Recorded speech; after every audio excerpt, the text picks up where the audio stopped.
The stars had always been silent. For 200 years, humanity had reached out into the darkness, searching for any sign of life beyond Earth. They built colonies on Mars and Europa. They sent probes to distant stars. They listened with giant radio dishes pointed at the sky. But the universe never answered. Until now. Admiral Jack Morrison stood on the bridge of the command station Sentinel, orbiting high above Earth. He was a tall man, with gray hair and tired eyes. He had spent 30 years in the United Earth Defense Force, and he had seen many strange things. But nothing had prepared him for the image on his screen. A fleet of alien ships had appeared at the edge of the solar system. There were hundreds of them. The smallest was the size of a mountain. The largest was bigger than the moon. They hung in space like a wall of metal and light, blocking out the stars behind them. "How many?" Morrison asked. His voice was calm, but his hands were shaking. "We count 412 vessels, sir," said his aide, a young officer named Peters. "They appeared 6 hours ago near Neptune. They are not moving."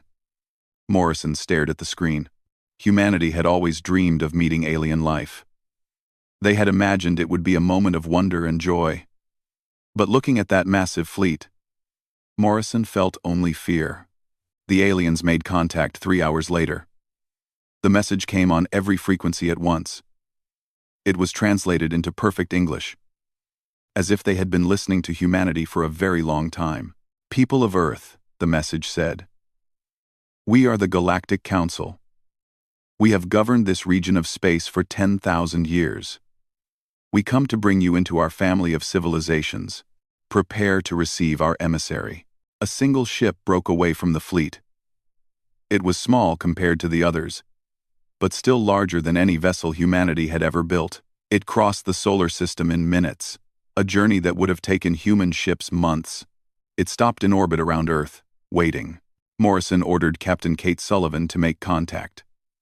Sullivan was the commander of the patrol vessel Defiance, and she was known for her cool head in difficult situations. She was a woman of medium height, with short brown hair and sharp green eyes.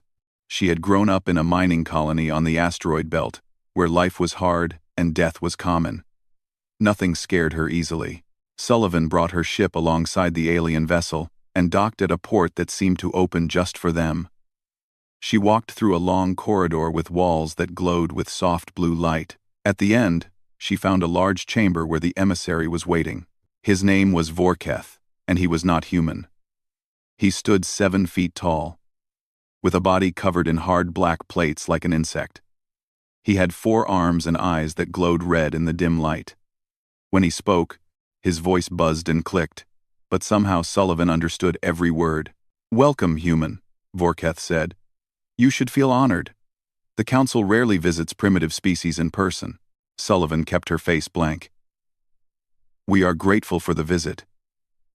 What does the Council want from Earth?" Vorketh made a sound that might have been laughter. "Want? We want nothing from you. We are here to offer you a gift. The gift of protection. The gift of purpose," he explained the terms. Earth would become a protectorate of the Galactic Council. Humanity would dismantle its military forces. They would accept Council law. In exchange, they would be allowed to serve the elder races in various ways. Mining, manufacturing, labor.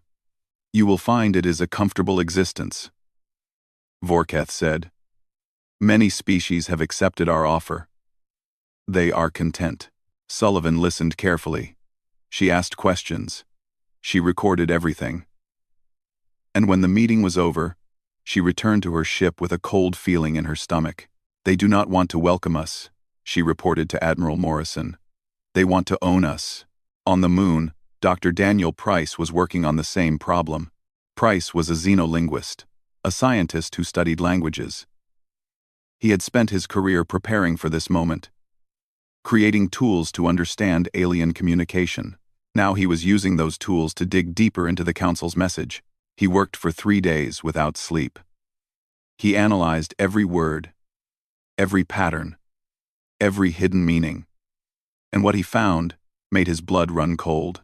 The Council's message contained data files, meant to show humanity the benefits of joining their civilization. But Price found other files hidden beneath them. Records. Histories. The truth about what happened to Protectorate species. The Velkari had been a proud civilization with beautiful cities and great works of art. Within 50 years of joining the Council, they were reduced to factory workers. Their culture forbidden. Their children taken to serve in alien households. The Mordash had been warriors who fought for their freedom. The Council crushed them utterly. Now, they existed only as manual laborers in the most dangerous mines. Species after species, the pattern was the same. Those who accepted the Council's offer lost everything. Their freedom, their identity, their future. And those who refused, their worlds were burned. Their people were erased from history. Price brought his findings to Admiral Morrison. The Admiral read the report in silence. His face grew pale, then hard. "They are not offering us protection," Morrison said quietly. "They are offering us slavery. Slow death." "Yes, sir," Price said. "I believe that is correct." Morrison stood up. He walked to the window and looked out at Earth. Blue and green and beautiful against the black of space. 8 billion people live down there. Families. Children. Dreams. "Call the assembly," he said. "Every representative. Every nation. They need to see this. Every nation. Every nation. Every nation. Every nation." The United Earth Assembly met in emergency session. They watched Price's presentation. They saw the evidence. They argued and debated for hours. Some wanted to negotiate. Some wanted to run. Some wanted to surrender and hope for mercy. But in the end, the vote was unanimous. When Vorketh contacted Earth for their answer, he expected to see fear. He expected to see humans ready to accept their place in the natural order of the galaxy. What he saw instead was Admiral Morrison, standing straight and tall, with fire in his eyes. "The people of Earth have considered your offer," Morrison said. "We decline. We will not surrender our freedom. We will not dismantle our forces. We will not serve your council." Vorketh was silent for a long moment. In 10,000 years, no species had ever refused. "You do not understand what you are doing," he said finally. "You cannot fight us. You cannot win. Axid. Axid. You cannot fight us." Morrison smiled. It was not a friendly smile. "Maybe not," he said. "But we can make you bleed. And that will be enough." The transmission ended. Across the solar system, humanity prepared for war. The Council gave Earth 30 days to change its mind. They were patient. They had done this many times before. Primitive species often showed courage at first, but when they had time to think, when they truly understood the power they faced, they always surrendered in the end. The humans would be no different. Vorketh was certain of it. He was wrong. On the day after the refusal, General Marcus Cole took command of Operation Iron Sky. Cole was a large man with dark skin and a voice like thunder. He had fought in the border wars of the outer colonies, where battles were won by those who refused to give up. He gathered the leaders of every military force on Earth and spoke to them with simple words. "We have 30 days, he said. "In 30 days, the largest fleet in galactic history will come to destroy us. We cannot match their numbers. We cannot match their technology. But we can prepare. We can make them pay for every inch of space they take. And we can show them that humanity is not prey." The solar system became a factory of war. On Earth, shipyards that had been building cargo vessels now built warships. Workers labored in shifts around the clock, sleeping only a few hours before returning to their stations. Civilian ships were brought in and fitted with weapons. Mining lasers became cannons. Transport haulers became missile platforms. Anything that could fly and fight was added to the fleet. On Mars, General Cole established the ground defense headquarters. He knew the Council would eventually land troops. They always did. It was how they broke the spirit of species who resisted. They came down to the surface and showed the people that nowhere was safe. Cole intended to make them regret that decision. Sergeant Nicole Harper was placed in command of the 3rd Mars Battalion. She was a young woman with red hair and a face full of freckles. She looked like someone who should be teaching children or growing flowers, but her eyes told a different story. She had grown up in the slums of Earth, fighting for every meal. She had joined the military to escape poverty and found that she was very good at violence. She trained her soldiers without mercy. They ran through the red dust of Mars until their legs gave out. They practiced combat drills until their hands bled. They learned to fight in low gravity, in darkness, in storms of sand that blocked all vision. And she taught them the most important lesson of all. The Council thinks we are weak because we are young, she told them. They think we will break because we have not fought wars across the stars. They are wrong. We have been fighting since the day we crawled out of the mud. Fighting nature, fighting each other, fighting death itself. It is what we do. It is who we are. Her soldiers believed her. They had no choice. She was the kind of leader who made you want to be better than you were. On the orbital station Horizon, Lieutenant Commander Ben Taylor worked on a different kind of weapon. Taylor was an engineer. A thin man with messy hair and glasses that were always falling off his nose. He was not a soldier. He had never fired a gun in his life, but he understood energy and physics better than anyone alive. The Council used antimatter in their weapons. It was powerful, but it was also predictable. Taylor had studied the readings from their demonstration. When they destroyed the unmanned probe, he saw patterns in the energy signatures, weaknesses. Human technology was different. They used fusion, the same process that powered the sun. It was considered primitive by galactic standards.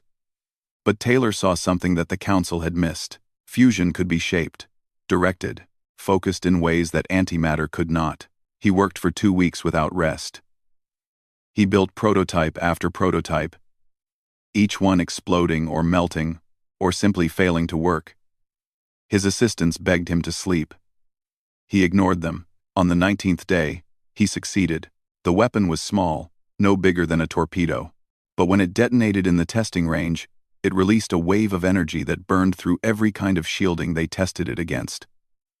Council alloys that were supposed to be unbreakable melted like ice in summer. Taylor stared at the results with tears in his eyes. He called Admiral Morrison immediately. "Sir," he said, "I think I built something that can hurt them." While humanity built weapons, the Council waited. They watched with amusement as the primitive species scrambled to prepare. Vorketh reported to the High Council that the humans were building a fleet. The Council members laughed. What could a few hundred primitive ships do against their armada? On the 25th day, the Council sent a delegation to Earth. They expected to accept humanity's surrender. They had prepared a ceremony, with speeches about the wisdom of the humans for accepting their proper place in the galaxy. Ambassador Laura Kim met them at the landing site. She was an older woman with gray hair pulled back in a tight bun. She had spent her life negotiating treaties and resolving conflicts. She was known for her calm manner and her ability to find common ground with anyone. But today, there was steel in her voice. "Welcome to Earth," she said to the delegation. "We have prepared our response to the Council's generous offer." The lead delegate, a creature with blue skin and too many eyes, smiled with several mouths. "We are pleased that your species has come to its senses. The ceremony can begin immediately." Kim shook her head. "There will be no ceremony. There will be no surrender." She handed the delegate a small device. "This contains our official response. I suggest you deliver it to your masters." The delegation returned to their ship in confusion. They activated the device as they rose into orbit. It contained a single message, broadcast on every frequency that humans could reach. The words were old, spoken by human warriors long ago, when other invaders had demanded surrender. "Come and take it." Vorketh watched the message with something he had never felt before. He searched his memory for the word. His species did not experience this emotion often. Fear. He was feeling fear. For the first time in his long life, he wondered if the Council had made a mistake. These humans were not like the other species. There was something wrong with them. Something broken. They did not seem to understand that they could not win. Or perhaps they understood perfectly and simply did not care. He reported to the High Council. The decision was made within hours. If the humans would not kneel, they would be destroyed. Every man, woman, and child. Their world would be burned until nothing remained but ash. The fleet began to move. 400 ships, carrying enough firepower to crack planets, aimed themselves at the small blue world called Earth. Humanity was waiting for them. The Council fleet entered the solar system like a river of fire. Their ships filled the darkness between the stars, blocking out whole sections of the sky. Sensors across human space screamed warnings as energy readings spiked beyond anything ever recorded. Admiral Morrison watched them come from the bridge of the carrier unconquered. He had positioned his fleet behind Titan, the largest moon of Saturn. Its thick orange atmosphere hid their ships from enemy sensors. It was not much of an advantage, but it was all he had. "How long until they reach us?" he asked. 6 hours, sir," replied his tactical officer. "They are not hurrying. They want us to see them coming." Morrison nodded. The Council was arrogant. They believed this would be easy. They believed humanity would break at the sight of their power. He intended to prove them wrong. "Signal all ships," he said. "Hold position. Do not fire until my command. And someone get me Captain Sullivan." Kate Sullivan was waiting aboard her corvette, the Defiance. Her ship was small and fast, built for hit-and-run attacks. She had volunteered to lead the first strike. It was almost certainly a suicide mission. She did not care. "Captain," Morrison said over the secure channel, "are your people ready?" Sullivan looked at her crew. 20 men and women, all volunteers, all knowing they would probably die in the next few hours. They looked back at her with steady eyes. "We are ready, sir." "Good. Wait for the signal. And Kate, give them hell." Sullivan smiled. "That is the plan." The Council fleet approached Titan with casual confidence. Their commander, a veteran of 100 conquests, expected the humans to scatter when they saw his forces. That was what primitive species always did. They ran, and his ships hunted them down one by one, but the humans did not run. Instead, something emerged from Titan's atmosphere. Millions of small objects, spreading out in a great cloud. The Council's sensors could barely track them. They were too small, too fast, too many. "What is this?" the commander demanded. "What are those things?" His answer came in fire. The objects were drones, tiny machines, each carrying a small explosive charge. They had been built in factories across human space, assembled by the millions in the weeks since the Council's ultimatum. They were simple. They were cheap. And there were enough of them to fill the sky. The swarm hit the Council vanguard like a wave crashing against rocks. Point defense systems tried to shoot them down. But for every drone destroyed, 10 more took its place. They flew into engine ports and weapon barrels. They attached themselves to sensor arrays and communication dishes, and then they exploded. The first Council dreadnought died in seconds. Its hull was covered in tiny explosions that tore through its armor like fire through paper. It broke apart in silence, spilling atmosphere and bodies into the void. Then another died. And another. The commander stared in horror. In 200 years of service, he had never lost a ship. Now he had lost 3 in minutes. These humans, these primitive creatures who had barely learned to leave their own world, were killing his fleet. "All ships, advance," he screamed. Destroy them all." The Council fleet surged forward, firing wildly at the drone swarm. They pushed through Titan's orbit, expecting to find the human fleet waiting to be destroyed. Instead, they found Captain Sullivan. Her squadron of 12 corvettes came out of the moon's shadow at full speed. They were so close to the enemy ships that the Council's heavy weapons could not track them. They wove between the massive vessels like insects buzzing around giants. Sullivan's ship dove straight at a Council cruiser. Her weapons officer launched Ben Taylor's new torpedoes at point-blank range. The fusion warheads struck the cruiser's shields and punched through like they were not there. The ship exploded in a ball of white fire. "All ships, "Break and attack," Sullivan ordered. "Make them bleed." Her squadron scattered, each corvette picking its own target. They were too fast, too small, too close. The Council ships fired blindly, often hitting each other in their confusion. 3 more cruisers died, then a 4th, but the Council had hundreds of ships, and humanity had only dozens. One by one, Sullivan's corvettes were hunted down. She watched on her sensors as her friends died, their ships torn apart by enemy fire. When only the Defiance remained, she turned toward the largest enemy ship she could see, a massive dreadnought, twice the size of any human vessel. Its weapons were already turning toward her. "Full speed," she ordered. "Ram them." Her pilot did not hesitate. The Defiance accelerated to maximum velocity, aimed straight at the dreadnought's bridge. Enemy fire tore through her hull. Systems failed. Crew members died at their stations. At the last moment, Sullivan launched her remaining torpedoes. The fusion warheads hit the dreadnought's reactor. The explosion consumed both ships in a flash of light. But Sullivan was not dead. Somehow, impossibly, the emergency systems had worked. Her escape pod tumbled through the debris field. Battered but intact, she floated in the darkness, watching the battle continue without her. On the surface of Titan, the ground war was even more brutal. The Council landed troops by the thousands, expecting to crush human resistance easily. They found Sergeant Harper waiting for them. Her battalion fought in the frozen methane lakes, using the strange terrain to their advantage. Council soldiers were stronger and better armed, but they did not know how to fight on this world. They slipped on the ice.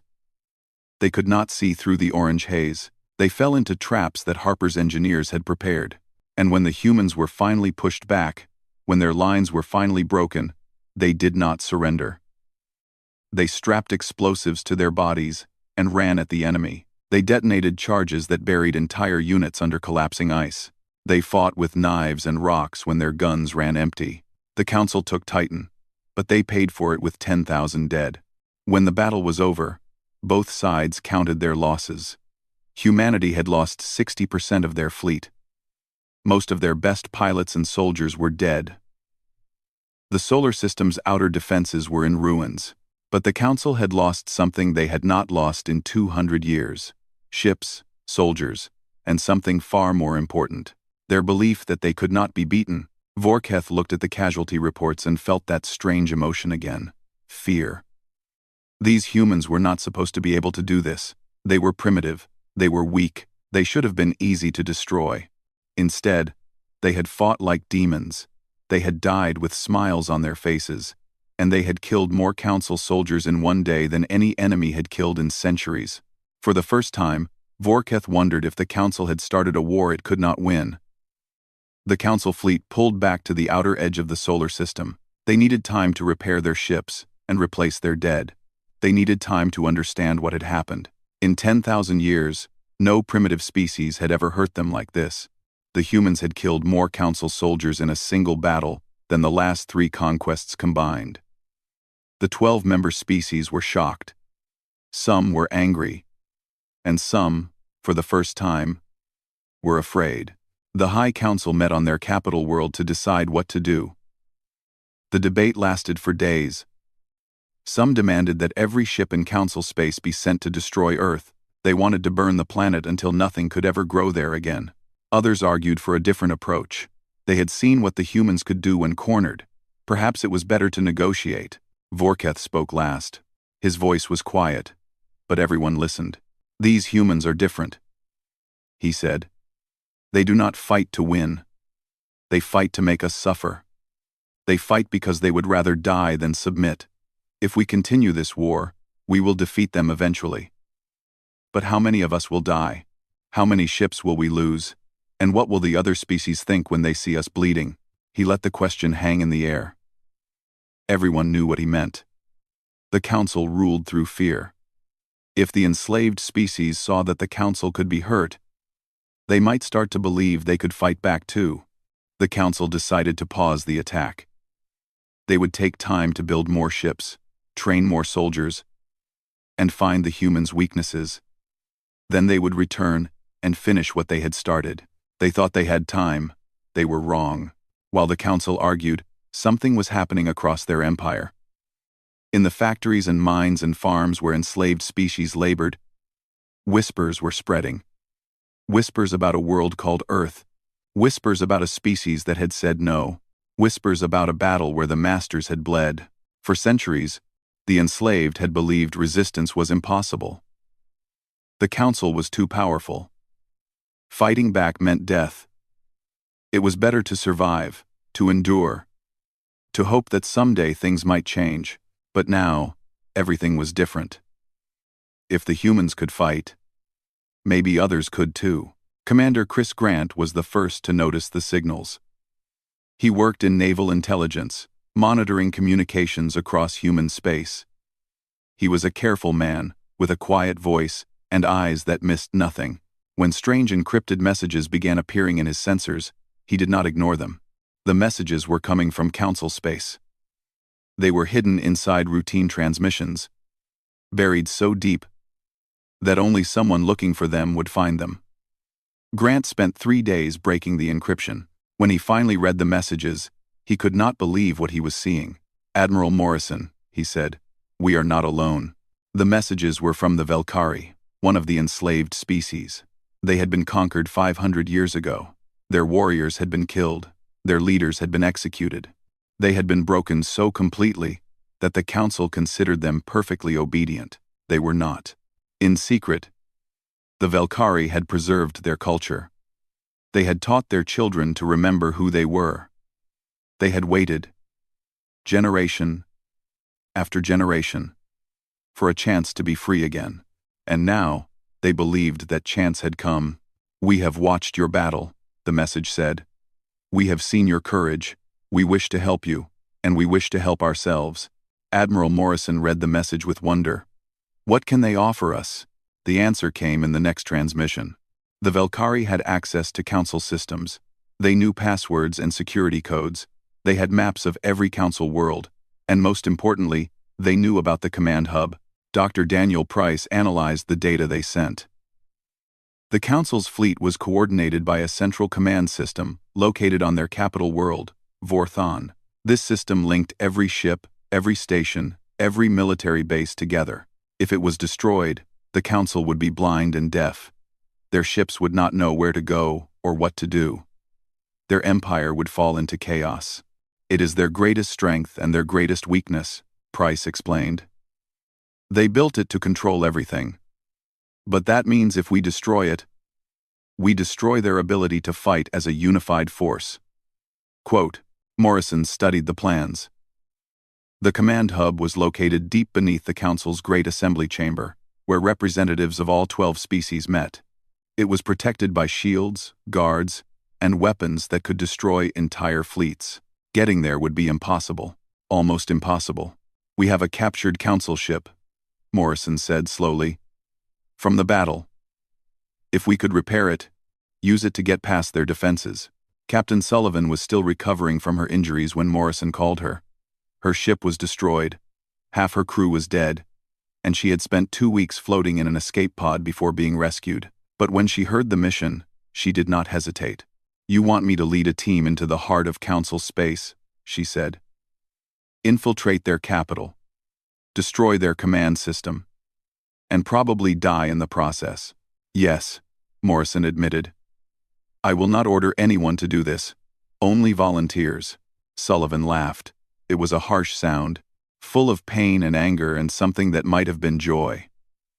"Admiral, I watched my friends die at Titan. I saw what those monsters are capable of. If there is a chance to hurt them, a real chance, then I am going. And I know 100 others who will come with me." Sergeant Harper was one of the first to volunteer. She had lost half her battalion on Titan. She wanted revenge.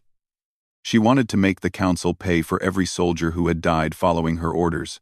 They assembled a team of the best soldiers and pilots humanity had left.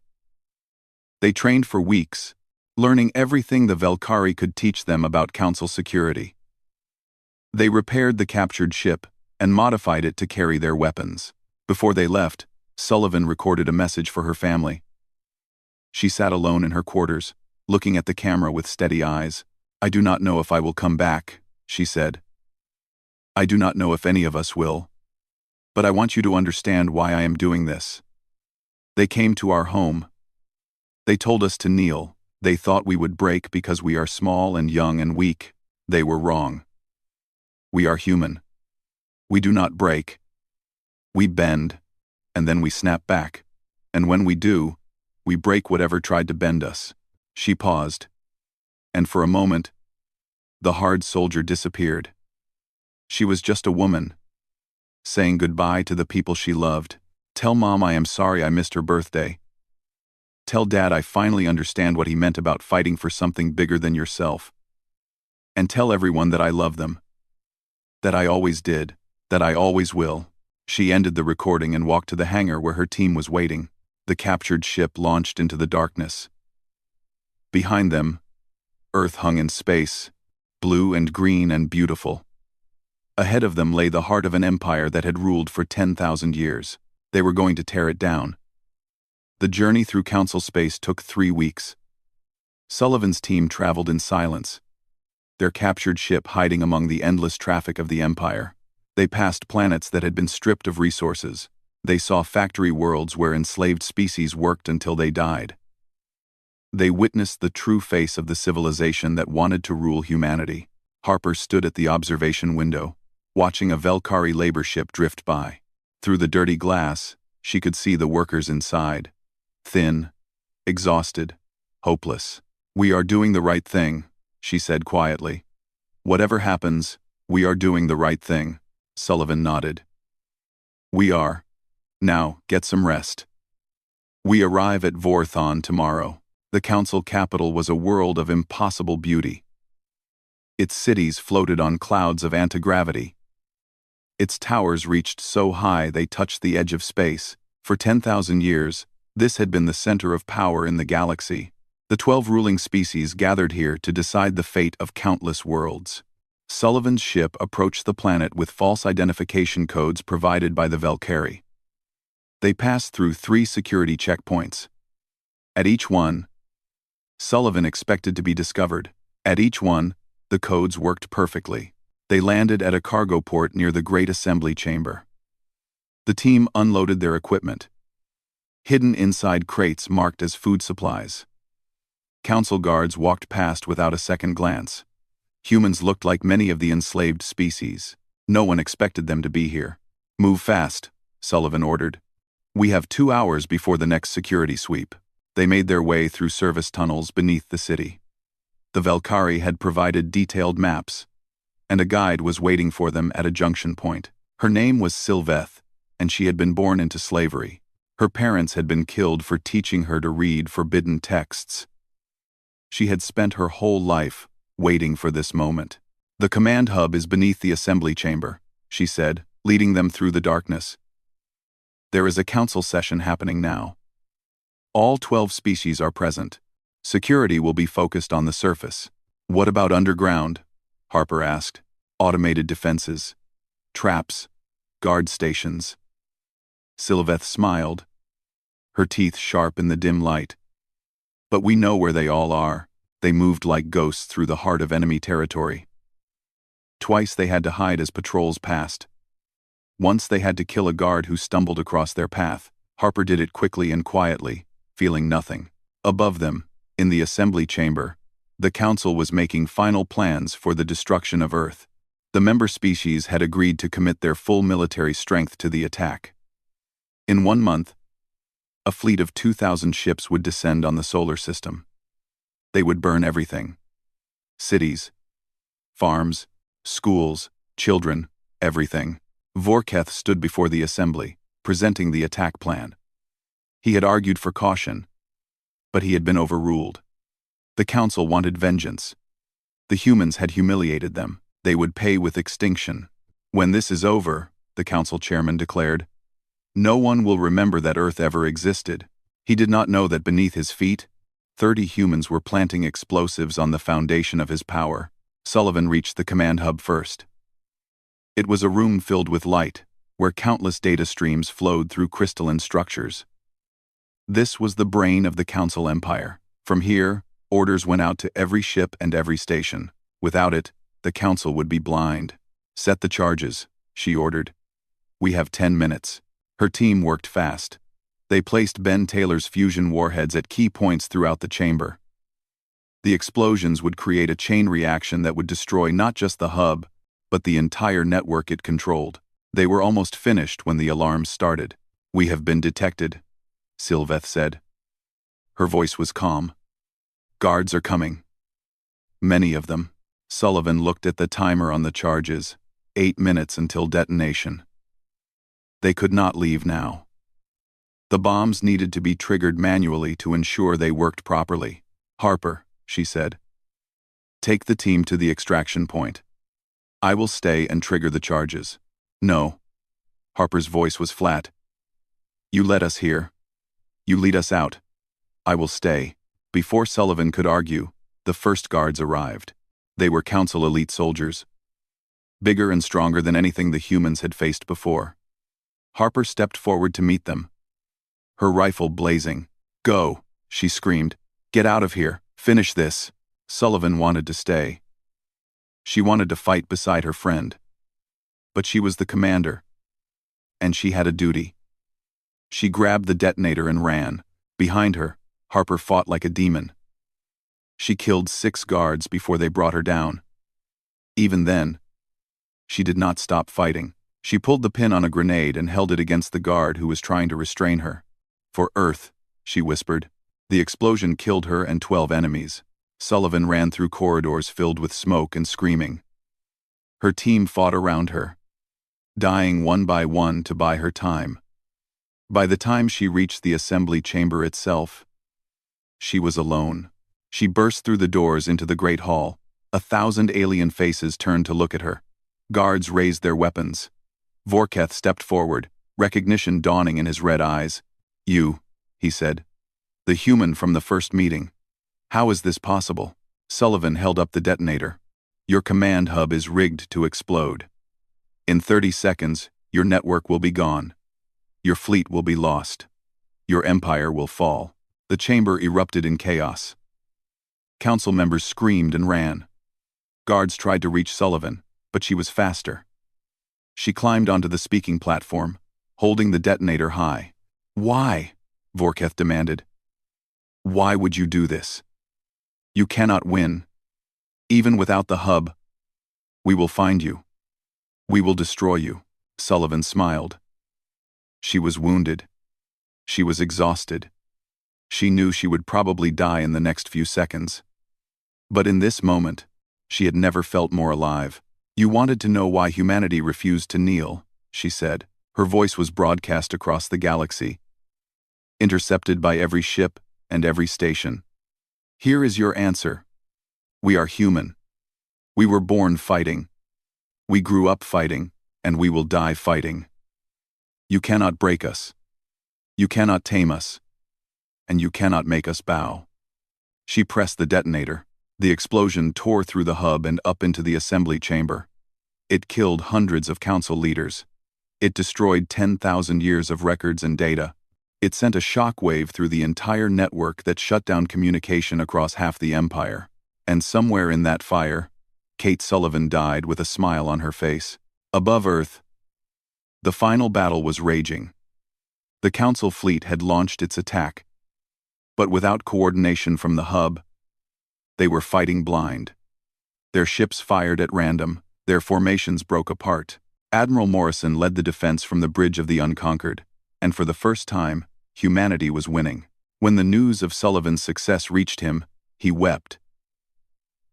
Then he gave the order to attack. The council fleet retreated. For the first time in 10,000 years, they ran from a battle. Across the empire, enslaved species rose up. They had seen the explosion on Vorthon. They had heard Sullivan's final message, and they believed, finally, that freedom was possible. The age of the council was over. The age of humanity had begun. 1 year later, Ambassador Laura Kim stood before a new assembly. 32 species, freed from council rule, had joined together in an alliance forged by human sacrifice. They called themselves the Galactic Liberation Alliance. Their flag showed a human hand holding a torch of fire against the darkness of space. Admiral Morrison lived to see peace. He retired to a small house on Mars, where he spent his days reading and watching the stars. And on 1,000 worlds, children learned a new phrase. A phrase that came from Earth. A phrase that meant hope and courage, and the refusal to give up, never surrender.